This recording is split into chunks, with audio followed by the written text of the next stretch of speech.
ત્યારબાદ બની શકે તો ઉપવાસ કરજો, ભૂખ્યા રહી ગો તો, બાકી સવારથી ચાલુ થઈ જાવ. હવે બપોર પડે તો ફરાળ કરીએ, બપોર પડે તો ફરાળ કરીએ તો કોઈ રહેતા નહીં.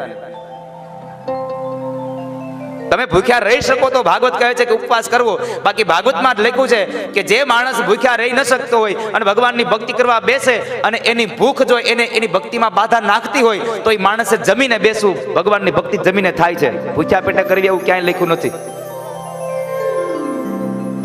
પછી આપણે ફરાળને હાટું જ કરતા હોય, પણ જો કે આપણે ગમે ઉપવાસ રહ્યા હોય, કોઈ દી ભૂખ્યા રહ્યા હોય, હજી આવું બન્યું જ નથી. ઉઠી નથી ચાલુ કરી, કાં તો સવારમાં ફ્રૂટ ખાઈ, કાં તો વેફર ખાઈ અને હાલતા ને ચાલતા કટક બટક ચાલુ હોય ને વળી પાછા કહેતા જાય આજ તો મારો ઉપવાસ છે ને. એટલે આપણે કેટલા ટાણા નો છે તારે.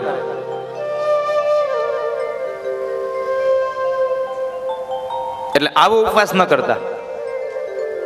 સવારે ઉઠીને ચાલુ કરે, સાંજે હુવે ત્યાં સુધી, અને તોય પાછા વહેલેથી વળતી સવારમાં ઉઠીને કહે મને જલ્દી ભાખરી આપો, કાલનો ઉપવાસ છે મારે. એટલે તું નો રહ્યો તો સારું હતું.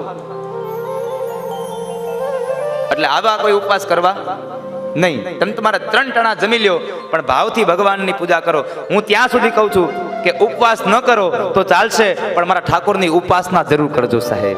ઉપવાસ ન કરો તો ચાલશે, ઉપાસના કરજો. કોઈનો ભાર ન રાખે મુરારી, વ્યાજ સહિત પાછું આપે મારો વનમાળી. તમને વ્યાજ સહિત પાછું આપી દેશે. એના કર્મમાં તમે વાપરો છો તો. તમારી પાસે જો સારી લક્ષ્મી છે તો જ વાપરવા દેશે. બાકી ન તમે કેટલાય દાખલા જોયા છે, નંદ ઉત્સવ થાય ને તે ભેટ બોલાતી હોય એટલે આમ હાથ નાખે.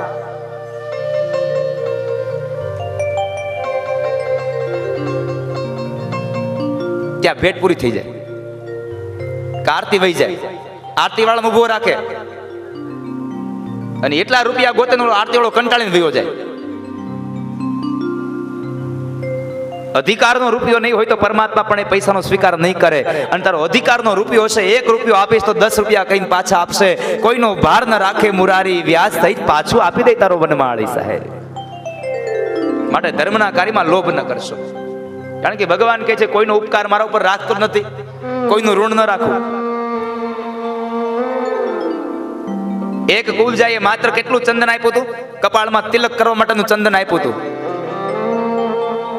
10મા સ્કંદની કથા છે કે ભગવાન જયારે મથુરા ગયા ત્યારે કુબજા મળી, ભગવાને સારા કપડા પહેર્યા, સારો એવો હાર પહેર્યો, પણ કપાળમાં તિલક નથી. એટલે ગોવાળિયા કહે છે કે એ કનૈયા આ કપાળમાં તિલક નથી, એનું કઈક કર.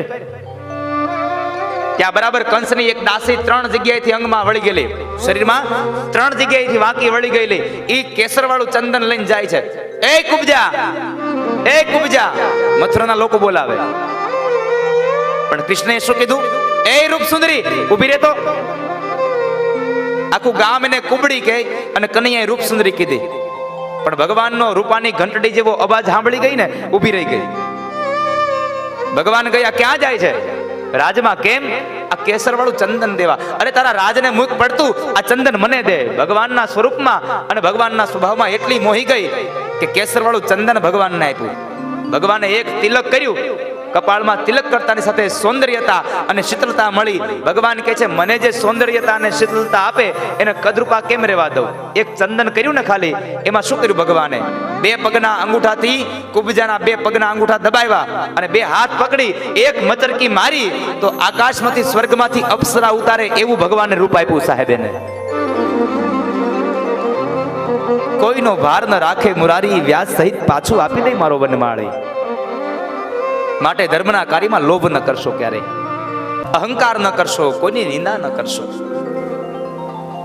ત્યારબાદ શ્રોતાના નિયમો છે કે શ્રોતાઓએ એક આસને બેસીને કથા સાંભળવી.